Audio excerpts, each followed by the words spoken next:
یا ایھا الناس اعبدوا ربکم الذی خلقکم والذین من قبلکم لعلکم تتقون، اے لوگو عبادت کرو، بندگی کرو، پرستش کرو اپنے اس رب کی جس نے تمہیں بھی پیدا کیا اور جو تم سے پہلے تھے ان کو بھی پیدا کیا تاکہ تم بچ سکو۔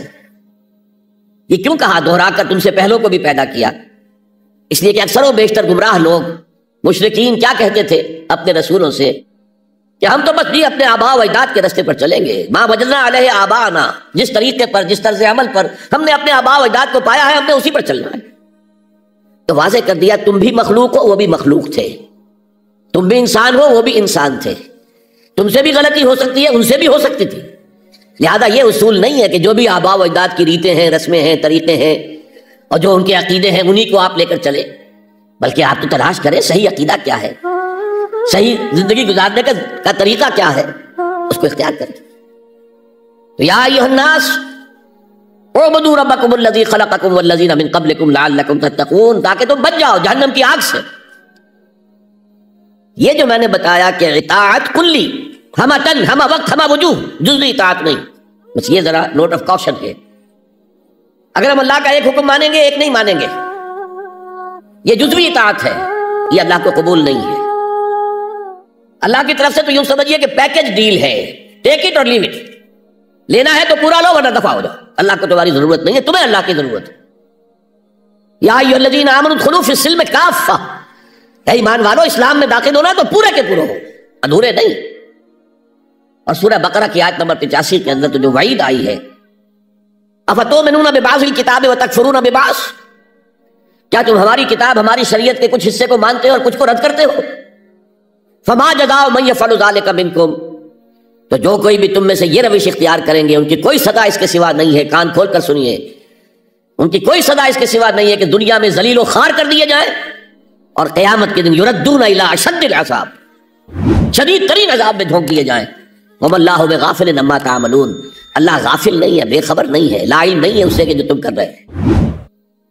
تم اپنی داڑھیوں کے طول سے اللہ کو دھوکہ نہیں دے سکتے، تم اپنے پاجاموں کو ٹخنوں سے اوپر رکھ کے اللہ کو دھوکہ نہیں دے سکتے کہ تم بہت متبع رسول ہو، تم اپنے عمروں اور حجوں سے اللہ کو دھوکہ نہیں دے سکتے، اللہ کو معلوم ہے کہ حرام کی کمائی سے حج کیا ہے تم نے، حرام کی کمائی سے عمرہ کیا ہے تم نے۔ تو یہ جو جزوی اطاعت ہے کوئی اطاعت نہیں، اللہ کو قبول نہیں۔ آدمی سوچتا ہے کہ چلیے میں نے یہ کام اچھے کیے یہ برے کیے، مجھے اچھے کاموں کا کچھ کریڈٹ بھی تو ملنا چاہیے نا، لیکن نہیں، اللہ کہتا ہے جزوی اطاعت منہ پر دے ماری جائے گی، اور جو دنیا کی سزا ہے وہ تو ہم اپنی آنکھوں سے دیکھ رہے ہیں۔ 130 140 یا 150 کروڑ مسلمان دنیا میں ہیں، ذرا اندازہ کیجیے، لیکن ہماری رائے کی کوئی اہمیت ہے؟ بین الاقوامی معاملات میں کوئی ہم سے مشورہ لیتا ہے کہ آپ کا کیا خیال ہے؟ کس نمی پرست کے بھیا کیستی، ایسے بھی ملک تھے کہنا چاہیے، اب تو ان کا حال پتلا ہے، دولت کے انبار تھے ان کے پاس، لیکن ان کا مذاق اڑتا تھا مغربی ممالک، وہ چاہے سعودی بادشاہ ہو اور چاہے وہ UAE کے امیر ہو، مذاق ہی اڑتا تھا، کوئی حیثیت نہیں۔ حالانکہ کتنا بڑا رقبہ ہے انڈونیشیا کے آخری جزیروں سے لے کر موریتانیہ تک، سالڈ اسلامی آبادی، مسلمان آبادی۔ آپ کہیں گے کہ یہ بھارت جو ہے اس میں تو اکثریت تو نہیں ہے، لیکن 15 کروڑ یا 18 کروڑ تو آدمی یہاں موجود ہیں، لیکن کوئی عزت کوئی حیثیت دنیاوی بین الاقوامی سطح پر۔ بہرحال یہاں بھی ہیں لوگ، کھاتے پیتے لوگ ہیں، ان کی اپنی کچھ عزت ہے اپنے معاشرے کے اندر، لیکن بحیثیت امت، بحیثیت قوم کیا حیثیت ہماری؟ تو الا خزی فی الحیات الدنیا، وہ تو ہماری نگاہوں کے سامنے موجود ہے۔ اب قیامت کے دن کے بارے میں جو دھمکی اللہ نے دی ہے، وَيَوْمَ الْقِيَامَةِ يُرَدُّونَ إِلَىٰ أَشَدِّ الْعَذَابِ، قیامت کے دن شدید ترین عذاب میں جھونک دوں گا۔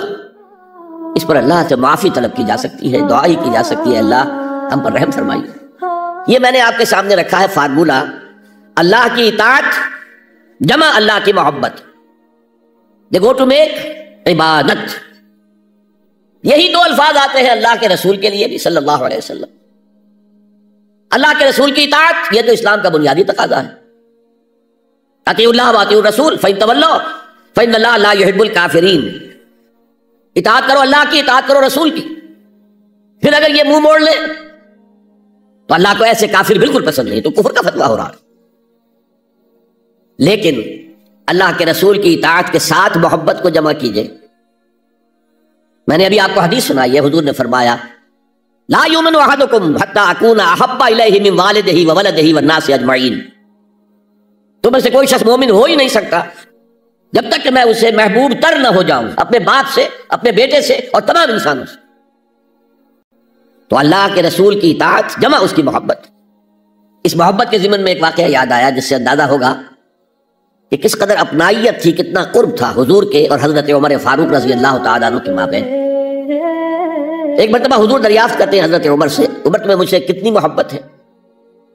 اب آپ سوچئے، ذرا سا بھی مغایرت کا باریک سا پردہ بھی اگر کہیں ہو تو کیا یہ سوال کیا جا سکتا ہے؟ تو انتہائی قریبی شخص سے ہی کیا جائے گا، تمہیں مجھ سے کتنی محبت ہے؟ عرض کیا آپ مجھے دنیا کے ہر انسان سے بڑھ کر عزیز ہے۔ فرمایا اور اپنی جان سے؟ اب ذرا سا توقف کیا حضرت عمر نے، الان ہاں اب میں یہ بھی کہتا ہوں کہ آپ مجھے میری جان سے زیادہ عزیز ہیں۔ تو حضور نے فرمایا اب آئے ہو مقام مطلوب پر۔ تو رسول کی اطاعت جمع محبت، اس کا نام ہے اتباع، پیروی کرنا۔ فرق کیا ہے؟ اطاعت کی جاتی ہے حکم کی، اور پیروی کی جاتی کسی کے نقش قدم کی، چاہے اس نے حکم دیا ہو چاہے نہ دیا ہو، جو وہ کرتا ہو کرنا۔ یہ ہے اتباع۔ یہ اطاعت سے بہت بلند شے ہو گئی۔ مثال کے طور پر یہ چھوٹی چھوٹی مثالیں، اصل اتباع کیا ہے وہ میں بعد میں عرض کروں۔ کوئی ایک صحابی بدو باہر سے آئے، ایک ہی دفعہ حضور کو دیکھا، حضور اس وقت اس حالت میں تھے کہ آپ کے بٹن جو ہے کھلے ہوئے تھے گریبان کے، انہوں نے پھر ساری عمر اپنے گریبان کے بٹن نہیں لگائے۔ میں نے اللہ کے رسول کو اس حال میں دیکھا ہے، میں تو ان کی پیروی کروں گا، حضور نے کوئی حکم تو نہیں دیا تھا۔ تو یہ جو محبت، شدید محبت کے تحت جو بات آئے گی اس کا نام اتباع ہے۔ اور اس اتباع کا مقام کیا ہے وہ آیت میں سنا چکا ہوں آپ کو، قل ان کنتم تحبون اللہ فاتبعونی یحببکم اللہ۔ اے نبی ان سے کہہ دیجئے اگر تم اللہ سے محبت کرتے ہو تو میرا اتباع کرو، میرے نقش قدم پر چلو، میری پیروی کرو، اللہ تم سے محبت کرے گا، تم اللہ کے محب نہیں محبوب بن جاؤ گے۔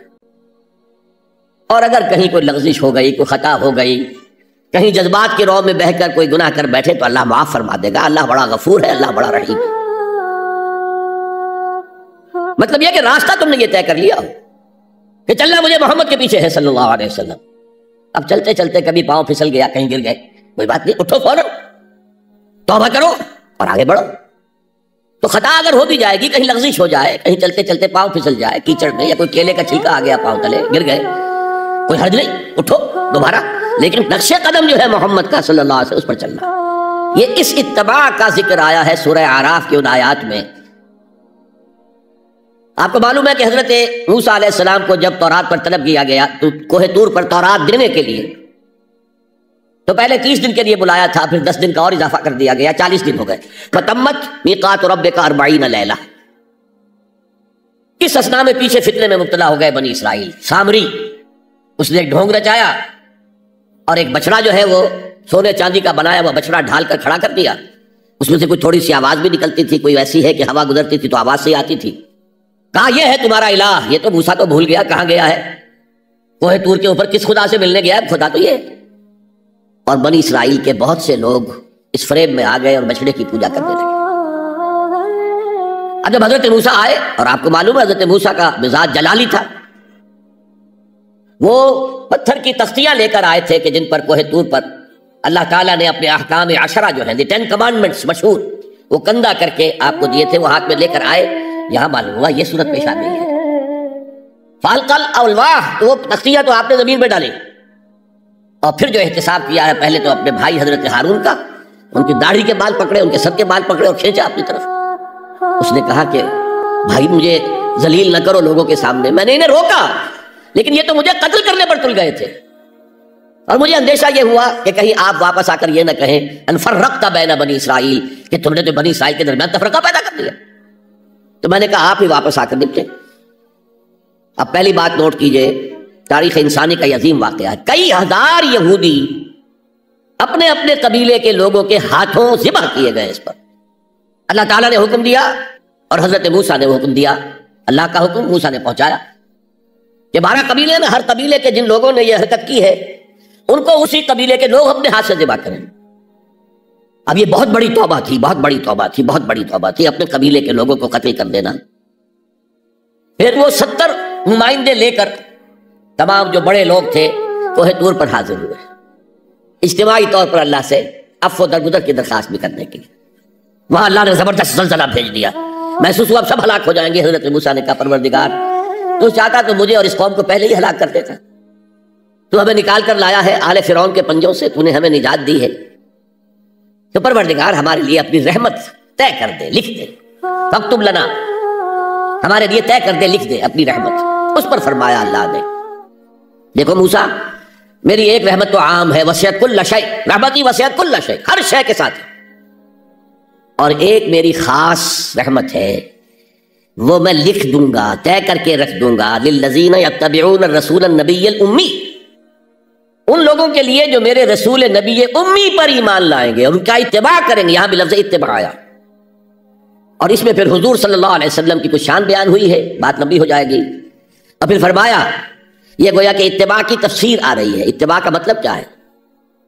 فالذین آمنوا بہ وعزروہ ونصروہ واتبعوا النور الذی انزل معہ اولئک ھم المفلحون، جو لوگ ان پر ایمان لائیں گے اور جو ان کی تعظیم کریں گے اور جو ان کی نصرت کریں گے، مدد کریں گے، اور جو اس نور کی پیروی کریں گے جو ان کے ساتھ نازل کیا جائے گا، تو وہی ہوں گے مفلحون، وہ ہوں گے کامیاب ہونے والے، فلاح یافتہ لوگ وہ ہوں گے جو یہ چار رشتے ہمارے اس رسول نبی امی کے ساتھ پختگی کے ساتھ قائم کر لیں۔ یہ چار رشتے کیا ہیں؟ اتباع رسول کا تقاضا اول تو ان چار الفاظ کے حوالے سے سمجھیے، پھر ذرا ایک دوسرے انداز میں بھی بیان کروں گا۔ فالذین آمنوا بہ، پہلا قدم ایمان، لیکن ایمان کے سمجھ لیجئے اچھی طرح دو درجے ہیں۔ آپ میں سے بہت سے حضرات کو مجھے توقع ہے ایمان مجمل، ایمان مفصل یاد ہوں گے۔ ایمان مجمل کیا ہے؟ آمنت باللہ کما ہوا باسمائہ و صفاتہ و قبلت جمیع احکامہ اقرار باللسان و تصدیق بالقلب۔ پہلا درجہ ہے اقرار باللسان، اشہد ان لا الہ الا اللہ و اشہد ان محمد رسول اللہ۔ کوئی ہو، ہندو ہو، سکھ ہو، پارسی ہو، عیسائی ہو، یہودی ہو، یہ کلمہ پڑھے اور وہ مسلمان ہو گیا۔ اقرار باللسان پر ہمارا دنیا میں مسلمان سمجھا جانا موقوف ہے، لیکن اصل ایمان یہ نہیں ہے۔ اصل ایمان ہے تصدیق بالقلب، دل میں یقین۔ جب تک دل کا یقین نہ ہو ایمان نہیں ہے۔ منافقین جو تھے مدینے کے، نمازیں بھی پڑھتے تھے، حضور کی اقتداء میں پڑھتے تھے، اور جو رئیس المنافقین تھا عبداللہ ابن ابی ابن سلول، وہ تو پہلے صف میں ہوتا تھا، اور جب حضور خطبہ دیتے تھے جمعے کا تو پہلے خود کھڑا ہوتا تھا اپنی اہمیت ظاہر کرنے کے لیے۔ دیکھو لوگو، یہ اللہ کے رسول ہیں، ان کی بات پوری توجہ سے سنو۔ یہ صرف اپنی چودراہٹ کے اظہار کے لیے کہ میں بڑی شے ہوں، اس لیے کہ وہ خزرج کا بڑا سردار تھا۔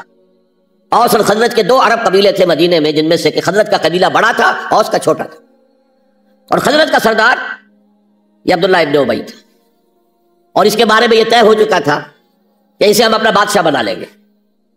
چنانچہ سونے کا تاج تیار ہو چکا تھا، ابھی تاج پوشی صرف باقی تھی کہ حضور تشریف لے آئے ہجرت فرما کر، بے تاج بادشاہ آ گیا صلی اللہ علیہ وسلم۔